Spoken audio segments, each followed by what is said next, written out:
While reading the 40 Rules of Love, many worlds are awake in my imagination, and they convey to a series of gestures and rituals that have mostly a feeling to them and not so much a historical accuracy. The first thing I do when I start a reading session is to perfume my bookmark.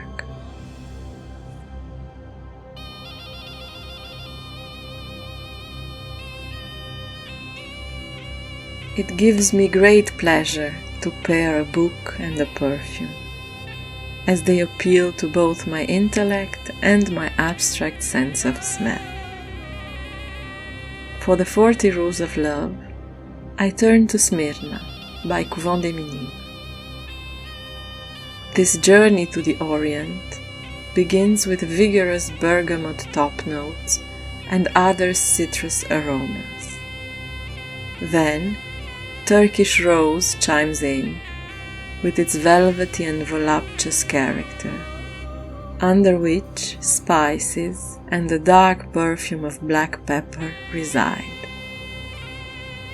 Smyrna's final flourish contains all the promise of distant lands, with its enigmatic and intoxicating woody, milky notes.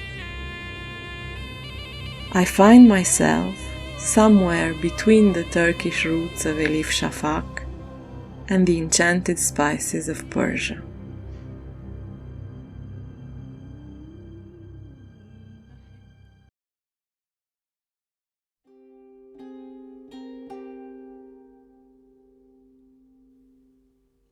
When taking a break from reading, I browse through art catalogs so that I can complete the puzzle of images in my imagination. And I discover that Rumi was not only the famous poet we all know, but also the name of a certain type of Islamic pattern.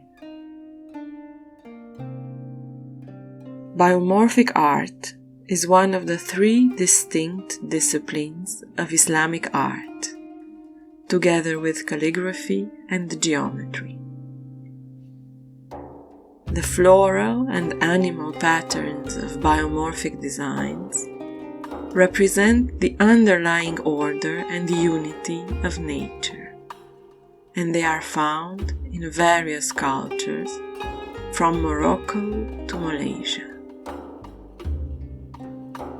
The development of one of the most common arabesque styles, Rumi, was done by the Seljuks from Central Asian Turk cave paintings of mammals and birds. As the Seljuks moved into Anatolia in the 10th century and adopted Islam, they stylized the wings and beaks and developed the Rumi motif. That was then replicated and transmitted around the Islamic world. The motif is beautiful in its simplicity and perfect in its archetypal proportions. The different components of the Rumi composition fit together in and around each other like a jigsaw puzzle.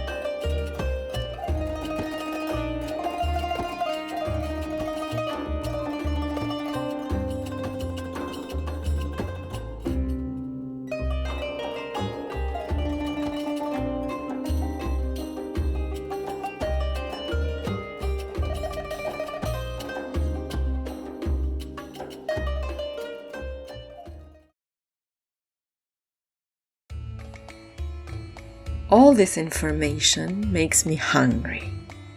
And what would be the point of learning all these wonderful things if we cannot experience a little part of that world?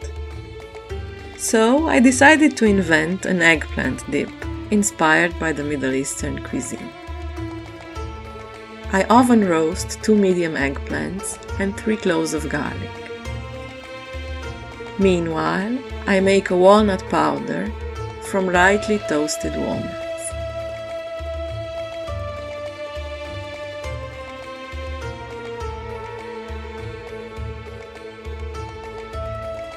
When the eggplants are cooled, I peel and add them to the food processor with the garlic, olive oil, and some salt.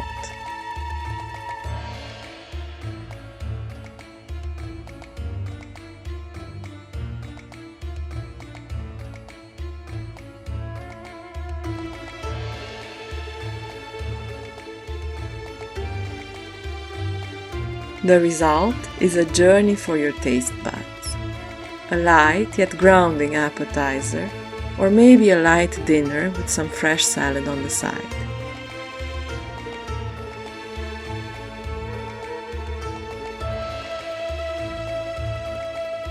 The easiest way to transporting oneself to the enchanted lands of Elif Shafak's imagination.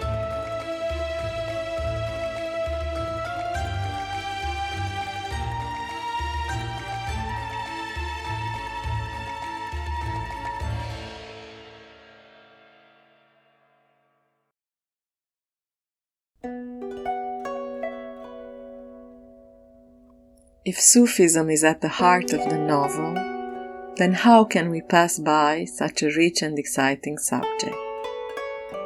What I choose to focus on are two main symbols of Sufism, and we can agree that symbols were their strong suit. A flower with a multicultural background.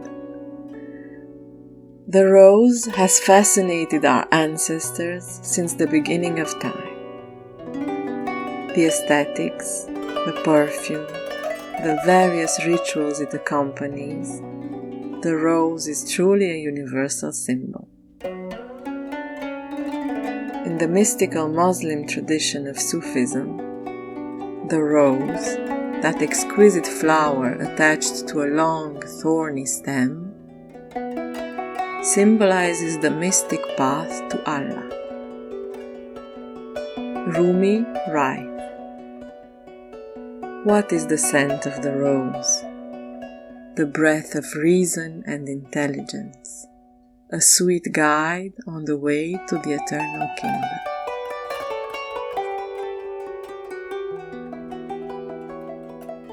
And if the divine love was found on the path of the rose, then the soul searching for it was symbolized by the nightingale.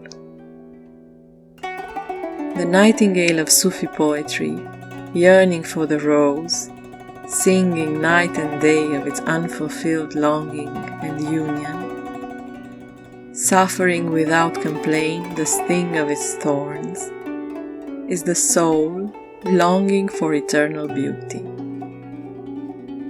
It is this longing that inspires the soul bird to sing. In Sufism, longing is the most creative state that the soul can reach.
My nightingale has made me long for the novel, so I'll get back to my reading. Maybe you will too, and while keeping our curiosity awake, we all shall meet in a communion of passionate readers. Until next time, enjoy your reading and your rituals.